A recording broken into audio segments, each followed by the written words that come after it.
So, hello friends, I hope you all are well. So, today we are going to talk about verbs. Now, what are verbs? So, we can define verbs. They are action words. They express a state of being. Now, we see run, interpret, feel, or give are also, they're all verbs. For example, form of verbs. The base form explain, listen, and eat. The S or third person singular explains, listens, eats. For example, if we add S, if there is a third person thing. The in form or present participle, for example, explaining, listening, and eating. The past tense explained, listened, ate. Now we see four kind of verbs. For example, regular verbs form their past tense by the addition of -ed to the base form. Regular verbs have the same form both for the past tense and the past participle. For example, here you can see base form, third person present participle, and past participle. If there is present participle, we add s. If there is past participle, we add ing form.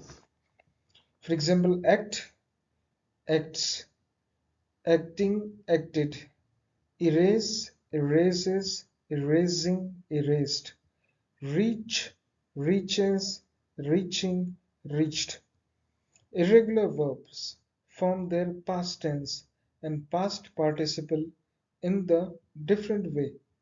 Linking verbs are used to link or join the subject with the word in the predicate which relates to the subject.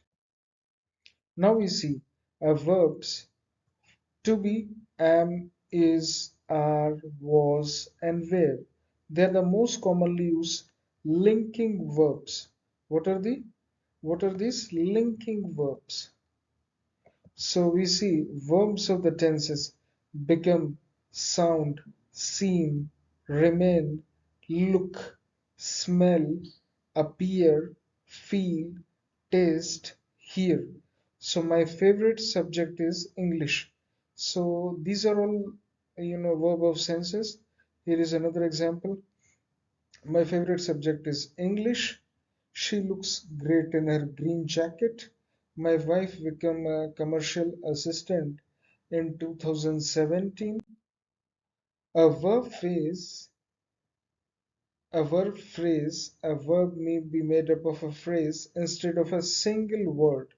The verb form at the end of the verb phrase is always the principal verb. The others are called auxiliary verbs or helping verbs. List of commonly used auxiliary verbs. For example, am, have been, could, is, had been, would, are, has been, should, was, shall, must, were, will, should have, will be, do, would have, shall be, did, must have, could be, does, should have been, have, may, could have been. Now we see has, can, must have been, had, might. So here we see three cases. For example, has, have, had.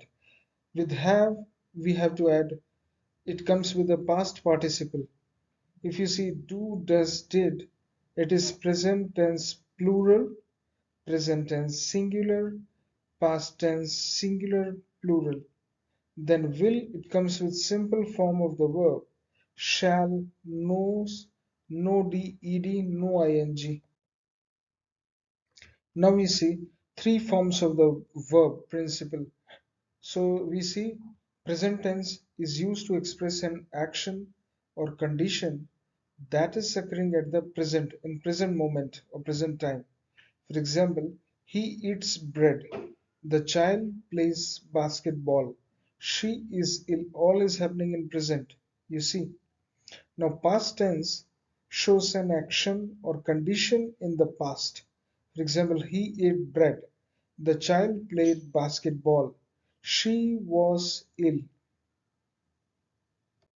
Now you see the third past participle of the verb is a verb form that is used with has, or had from the perfect tenses. For example, he has eaten bread. The child had played basketball with me. She had been ill. So thanks a lot again for hearing me out. Love you all. Thanks a lot.